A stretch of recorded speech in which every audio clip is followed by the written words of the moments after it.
Hello everybody and welcome back to Space Engineers. Let's build a landing pad, landing base. I'm still not sure how or what to call this thing.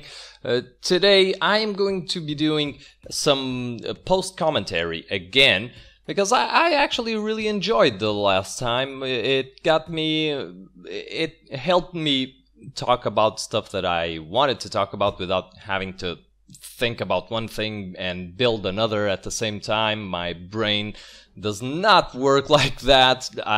It's really not that good of a model if we're talking about brain models. So here we are. Now in this episode I'm going to be working on essentially structural building. I pretty much get the complete thing built today, and at least structurally. Now, all the lights, all the details, the interiors, all of that will be done in the next few episodes. I don't know how many it's gonna take me. There is a lot of stuff that I would like to do, and I do want to have something that's worth exploring. So not just a big empty room inside. Hopefully I'll have something that people will find fun to walk around and check out what it has. But since I'm doing post commentary, I want to talk about other stuff while you guys watch me build this thing. And first and foremost, I just bumped my microphone there, sorry about that. First and foremost, time constraints. As usual, I have to address this because I've had complaints about not uploading too often. As you know or don't, I have gotten a new job where I am working right now 56 hours a week. So I work 8 hours a day, or actually more. I work 9 to 10 hours a day every day, so I don't get any days off. And time constraints are a big thing. I found that in order to keep my sanity, I've already mentioned this, I like making videos and showing people what I've been doing. So in order to keep my sanity, I'm going to keep pumping out at least these creative Space Engineers videos. Then as I've mentioned before, I'm going to use what I've done in creative to do some little clips, role-playing clips, video stories. I'm still not sure. That, however, will probably be when planets are released. Probably. So not because I'm waiting for planets, but because there's just so much stuff that I want to do before I actually place this landing pad and all the other stuff that I want to build in their environment. That planets will probably have come out by then. Having said that, I am going to think about what the hell was I gonna say next. Yes, time constraints, so I won't be doing other videos. That whole Bard's Tale thing really is going to draw to a close there. People weren't watching it anyways, and at least this series helps me to put my stuff out there. Now, I have said this before, and I'll say it again, because I really like to let people know why I do videos. And I don't think actually that I've addressed this as thoroughly as I would like before, which is having been born and growing up where I have in Portugal. There aren't a lot of gamers here. I mean, people play video games, but it's more like they play games like soccer games, and there's not a real there isn't a video gaming culture. So growing up, I really didn't have friends to discuss video games and talk about what we did and how we were doing it, and I mean, all the stuff that all of us talk with our friends and acquaintances, be them from the internet or from our real life, or I'm gonna say physical life, not real life, because it's not like the internet is fake or a construct. But I didn't have anybody to share, that's my point. So making these videos helps me to feel like I can share stuff and people can see what I do, and they can say, hey, this sucks, hey, this is cool. You can see the point. Imagine the emptiness of not having anybody to talk about your wonderful experiences in video gaming, and more than that, you don't have anybody to talk with, and everybody that you do talk with says that it's a stupid habit, it's a phase, it'll pass. I'm very lucky that video gaming and children are the things that everybody told me that it was just a phase. I've always said I didn't want kids. I am coming on to 30 years old and I still don't want kids. And even if I did, I couldn't possibly afford kids. But growing into 30 years old, still don't want kids and still love video gaming. So you can see the kind of environment that I grew up in regarding video games. Of course, all the rest was pretty much awesome.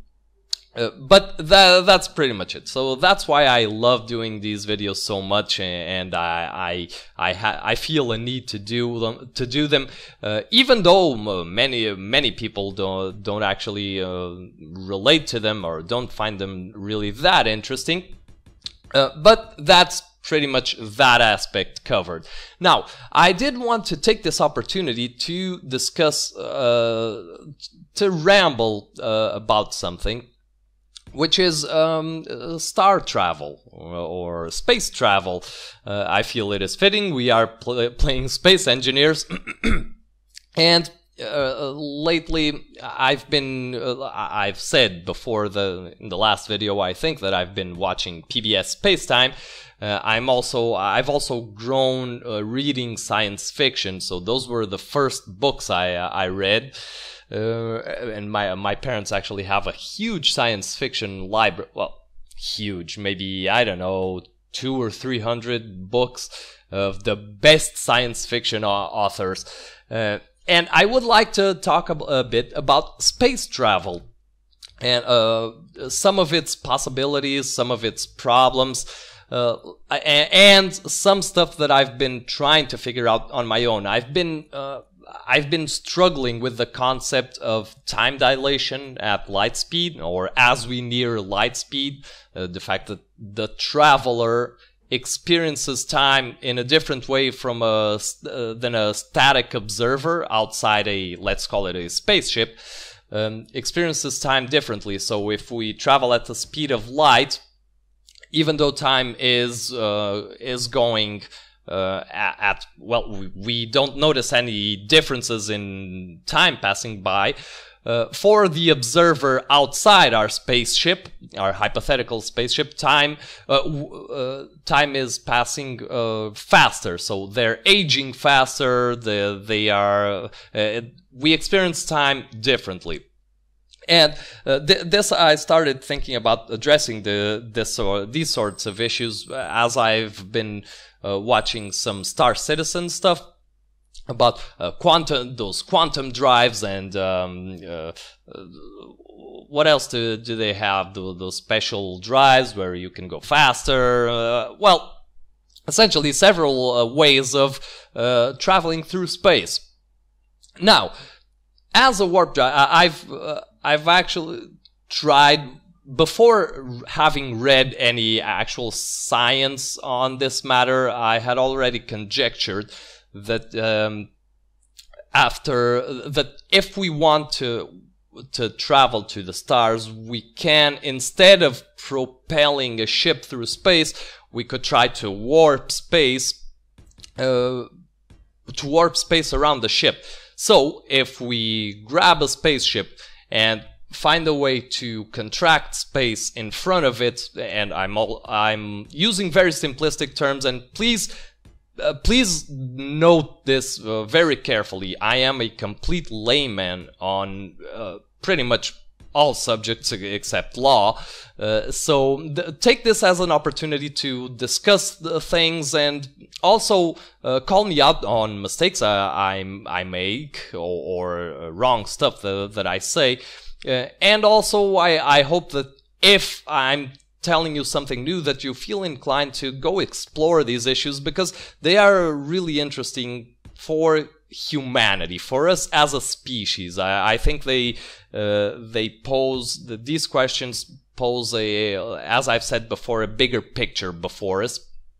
So as I was saying, if we warp time or space-time, if we warp spime around our spaceship, we can contract it in front of us and expand it behind us, and that will make the ship move through space without actually having to use chemical rockets or chemically fueled rockets or any other propulsion method. So this is a propulsion method because we are traveling through space-time, through spime. But it's not a conventional one. However, I've come to think that there's a problem here. It's that a warp drive, and I'm going to leave an annotation for a PBS Spacetime video about the warp drive, the possibilities of building a warp drive. They call it a Alcubierre drive. It's a Colombian or Mexican scientist, I believe, physicist, that conjectured a possibility of creating a warp drive. Using this would mean that the astronauts, the travelers inside the spaceship, would be able to go. Let's say if we're warping space around us, we're not limited by the speed of light, c, defined by c, or the numeration, the symbol for the speed of light is c. We are not constrained by it because we are not propelling ourselves through space. We are warping space around us, and there's really no speed limit for that. You can attest to that. You can see how inflation worked early on after the Big Bang. So the space expanded faster than the speed of light because it's space that's expanding. It's not something that's going through space. So we could go to a distant star. Whoops, I bumped my microphone again. We could go to a different star system in, let's say, a couple of months. A distant star system. A couple of months for the astronaut, because for the observers back on Earth, it would still take thousands of years for the ship to arrive there, because time dilation applies. Although we're warping space around us, we are still traveling through space. It's different when we have a warped space around us, and when we create a wormhole where we actually make a tear in space and we go from one point in space to another without going through all the points in between. Remember, space is space-time. It's a space-time continuum. There's no way of traveling through space without traveling through time too.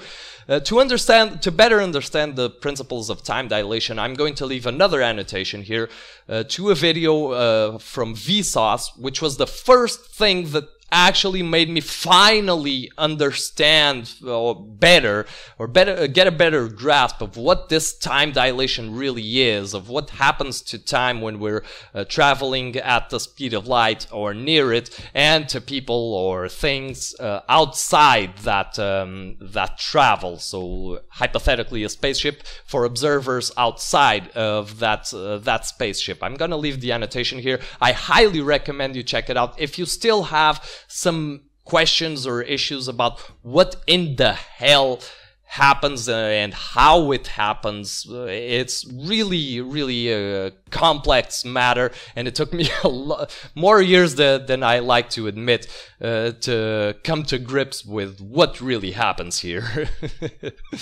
So essentially what I'm saying here is that even though we could hypothetically get to a point where we could build a warp drive and fly a spaceship through warped space out into the stars, as a community, as a species, it wouldn't make that much of a difference. I mean, the astronauts could make a voyage to a distant star system within their lifetimes, or very fast, but as a species our expansion would still be very slow, because time would be passing.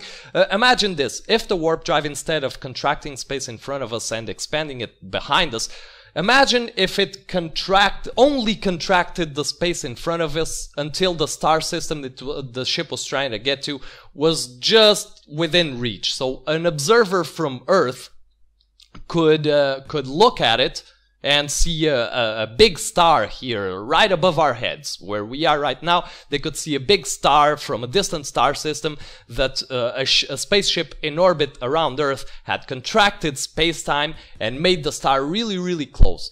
We could see the ship actually then move through, or one of two things. It could either expand space behind it afterwards and thus move through that gap and reach the distant star system. For the astronauts in the ship, it would take, I don't know, let's say 3 minutes. 3 minutes to travel that little bit of distance there. However, for us, we would see the ship, I believe, crawl really slowly, as if it was traveling at the speed of light through all the space between Earth and that star system. In this case, the space would be contracted to, let's say, a couple of meters, and the ship had to go through those couple of meters to reach that star system. The people on the ship, it would take 2 minutes. Well, let's call it, heat up the engines and just the actual propellant and just boost forward that little bit. But the ship would actually be traveling through thousands of light years of space within that tiny little gap which it had contracted. For us, outside here, we would see the ship would be there for thousands of years, traveling those couple of meters, while for the pilots it would happen really fast. So can you see, I find this really intriguing, because it would make space exploration way more feasible, but as a species, to expand, to learn, it would really not be as different or that different from building a ship that can just accelerate to the speed of light, or close to it. It would take, I believe, an infinite amount of energy to accelerate to that point, but close to the speed of light and then decelerating, it wouldn't be that big of a difference. So there's a really big issue here, and I believe that we're probably gonna need way more than warp drive. We may actually need actual wormholes that don't make us travel through the space-time between, let's say, Earth and Alpha Centauri. Let's say Alpha Centauri. Instead of traveling through that space, whether it be contracted or relaxed, let's say, warped or relaxed, it would make us go around that space. Yeah, pretty much that.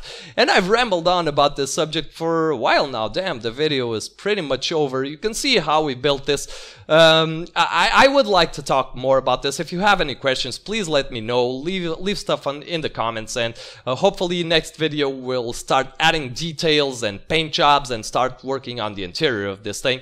Thank you very much for watching, everybody. I hope you enjoyed these ramblings. Please remember, none of what I've said is fact. It's just conjectures of mine, and I really hope you guys can pitch in the comments section. Again, thank you very much. Please remember, leave a like, leave a dislike, leave a comment, follow me on Twitter, and until next time, as always, I have been the Earl, and I hope you have an awesome day.